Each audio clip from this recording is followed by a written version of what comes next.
All right, welcome to Talking Investing. I'm Tom, and as always, this is not financial advice. Today, I want to talk about Bitcoin and the Bitcoin miners. Obviously, Bitcoin had a massive day yesterday. The Bitcoin miners had an even bigger day. So I want to talk about quickly why that happened. Most of you probably know by now, but let's do a quick review. For those of you who stuck with this and stuck in there, congratulations. Yesterday should have been a very good day for you, but just as importantly as yesterday being a good day, is there good stuff ahead, or are we due for a pullback? I'm going to give you my opinion. As always, this is not financial advice, but I'm going to show you exactly what I'm looking at, and I'm going to tell you what I think is going to happen and why. Okay, let's start out by looking at what happened yesterday. Okay, here's the Bitcoin miner big board. So you're going to see almost every single Bitcoin miner and all of the larger Bitcoin miners were up double digits. This is one of the best days of the year for the Bitcoin miners. It was a good day for the stock market. It was a good day for Bitcoin. We're going to look at that, but it was a fantastic day for the Bitcoin miners. It was actually more than a good day for Bitcoin. It was a great day for Bitcoin,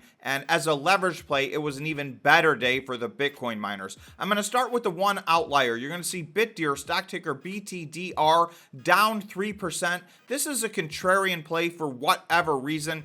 Since this started trading publicly in April of 2023, so not so long ago, this has not followed along with the other Bitcoin miners. So many days look just like today, where if the board's all green, BitDeer's red. If the board's all red, BitDeer's green. BitDeer trades on very, very low volume versus its market cap. BitDeer is the third largest market cap of all the publicly traded Bitcoin miners, but it trades on tiny, tiny volume. Sometimes it's as little as 1/100th the volume of some of these other Bitcoin miners. So I just want to let people know that, so that be careful. Obviously not financial advice. Everything was up 15 to 20%. Some were even up more than that. I'm going to start with the leader. Marathon was up 28.8% yesterday. This gigantic move leapfrogged them over Riot. They are now the largest Bitcoin miner by market cap. So this is what I'm saying. Big or small, all these Bitcoin miners had gigantic moves yesterday. Several other Bitcoin miners had moves greater than 20% to the upside. Iris Energy was up about 21.5%. TeraWolf was up over 20%. So the rest of these that I'm going to mention are small market cap stocks.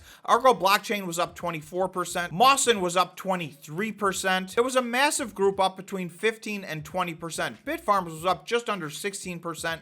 HUT was up just under 17%. Hive was up 15%. Cleanspark was up 16%. Riot was up 17%. I'm mentioning each of these because if you're invested in these, this was a gigantic day for you. Like take Riot, for instance. You know, that is the second largest by market cap. That was up 17%. So these are big, big moves to the upside. Cypher was up 16%.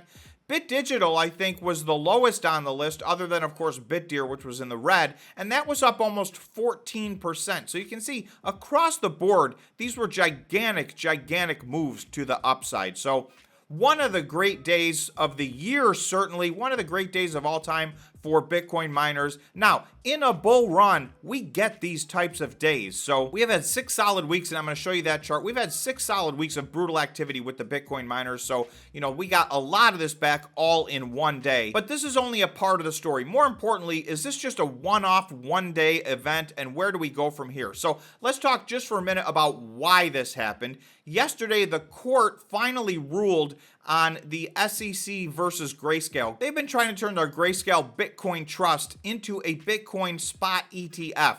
The SEC has denied them. Yesterday, the courts ruled that the grounds by which they were denied were not valid. So that was a gigantic win for Grayscale and for the move towards a Bitcoin spot ETF in general. So the market took this very, very positively. It is important to note that does not mean now that Grayscale's trust is going to turn into an ETF. That's not what the court ruled. But what the court did rule is that the SEC's denial was invalid. So this means essentially this goes back to the SEC, and they're going to have to give another ruling on Grayscale's application for a Bitcoin spot ETF, and they will not be able to use the excuse that they used for the denial. So we'll see If you enjoy this content and you want additional content, you can become a member of the channel. You can do so by hitting the join button on the YouTube page. It's right next to the subscribe button. We have a members only live stream every Tuesday after the market closes. We have a members only Discord that's active 24 hours a day, 7 days a week. In addition to that, members get to pick a company for me to do a deep dive on each week. So members get additional content every single week. It's only $5. This is probably the cheapest membership on YouTube. So it does help support the channel.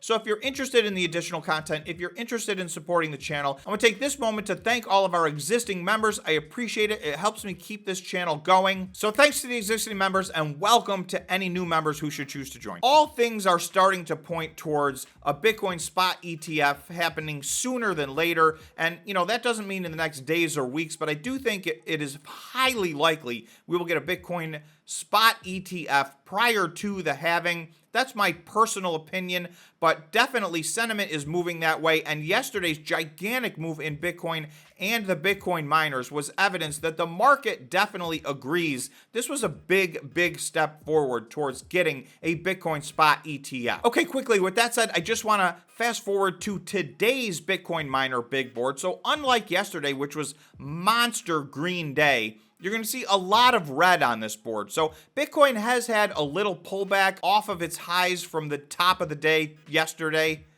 And you're going to see most of the Bitcoin miners are red. Nothing catastrophic here. We're in the middle of the day, so I don't know where this ends. I would not at all be surprised to see some of these turn green throughout the day. So we'll see what happens. The other one I want to talk about just quickly is Mawson, stock ticker MIGI. Currently, that's up 13%. That's been up over 20% even within the last half hour. So this is one of the calls that we made on the channel. I had talked about the fact that this is not a company I have high conviction in, but sometimes you see from a technical standpoint an opportunity where something is just drastically oversold. I did buy into this. I was looking for a double. Technically from the bottom, Mawson already has doubled from Friday to today. Now, obviously most of us did not time the bottom perfectly, so I'm not up 100% yet. I'm up about 75% on this trade.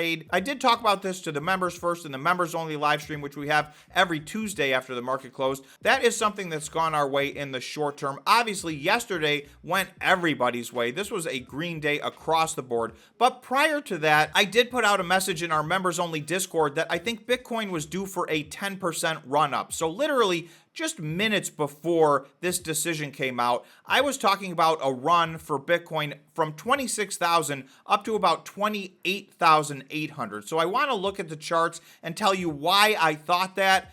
I am looking for the answer to what is next. I believe there is more room to the upside in the short term. Again, this is a technical trade. I want to talk to you about what I was looking at when I put out this comment in the members only Discord yesterday, talking about Bitcoin running from where it was at 26,000 to what I think is going to be 28,800. Okay, so to do so, we need to look at the 1 day time frame for Bitcoin. So this is Bitcoin on its 1 day time frame. You're going to see two yellow lines. What I want to note is the same exact line basically was a giant signal that we just took the identical ride. You'll see this was almost an identical duplication of the 2 months of pullback that we had earlier this year. So that was signal number one that I thought we were at a bottom. A 20% pullback is fairly typical for Bitcoin inside of a larger bull market. We have not seen a reversal. What we've seen here, in my opinion, is now the third 20% pullback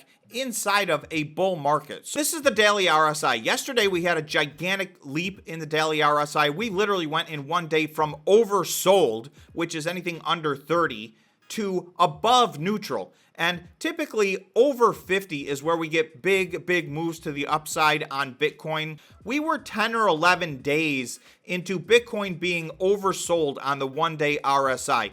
That very rarely happens. And you can see we did get down on the daily RSI down to 19. That's a historic type of a level of a low. That happens only once every couple of years. These are two things that were telling us we were due for a move to the upside. In combination with that, and again, neither of these had occurred yet, yesterday's daily candle yesterday morning was still in the red, but you could see the trend was crystal clear. We were moving towards a bullish crossover. So although we had not had one yet, it looked imminent. Now, this news really fast forwarded everything, and we took a lot of this journey that I was expecting in a few minutes or 1 hour versus the couple of weeks that I thought it was going to take. But I do think the rest of this move will play out over the next couple of weeks. And again, my thought process here is that we would be retesting 28,800. So these are all confirmations that in the short term, the momentum is upward. So looking at the 1 day time frame, I'm going to tell you why I picked 28,800. For those of you who follow the channel, you'll know that is an extremely significant line of support, and support often turns into resistance. We've seen this happen multiple times. So you're going to see between July 24th and August 16th, we bounced off of this line at 28,800 as support. So this held strong. The very day that we broke below this, we had a gigantic move to the downside over the next 2 days, all the way down to the next very strong line of support at 25,200. That's this purple line here. If you're new to the channel, just know these are not brand new lines that I just drew. Some of these lines have been on my chart for a year or years. If you go up to 28,800, that was about a 10 or 10.5% move to the upside. That's a pretty natural move up to a significant line of support / resistance. So I thought we would run up to this, and then I do think at all these lines, you will find, even if we are going to run higher in the long term, you'll find a little bit of resistance at an important line like this. So initially, I think we'll bump into this line. We may pass this test and run right through this line. So, that's what may happen next. But for the moment, all I was really looking for was this technical trade that seemed to be setting up for a 10% move to the upside.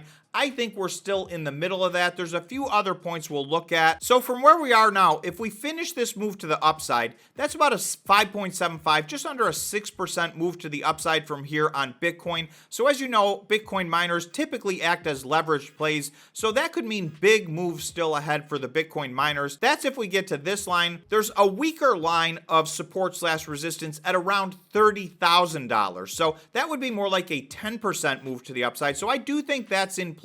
We're going to have to see where we go once we hit 28.8. And then the final line of resistance is our 2023 high. That would be about a 17% move to the upside from here. If we can break out of all of those, then I would be looking for Bitcoin to run to 35,000. So those are the potential moves to the upside, in my opinion. Obviously, none of those are a guarantee. We're going to have to see what can happen. Yesterday was a lesson that, news can override all of these technicals. So we had some good news yesterday. If some bad news happens in the middle, maybe this doesn't play out. We'll keep our eye on this, but I still believe we're going to finish out this technical play to the upside, at least to get to this 28,800 line. So not financial advice. I don't know the future. We'll have to wait and see what happens. But this kind of summarizes what happened with Bitcoin yesterday and where I think we're going. So it was a very exciting day yesterday. We are having a little bit of a pullback today. So hopefully you guys enjoyed this. Hopefully there was some valuable content in here. If you did enjoy this, if you enjoy this content, please remember to subscribe to the channel, smash the like button, and hit the notification bell so that you get notified every time we make a video. Thanks so much for watching, and we will see you in the next video.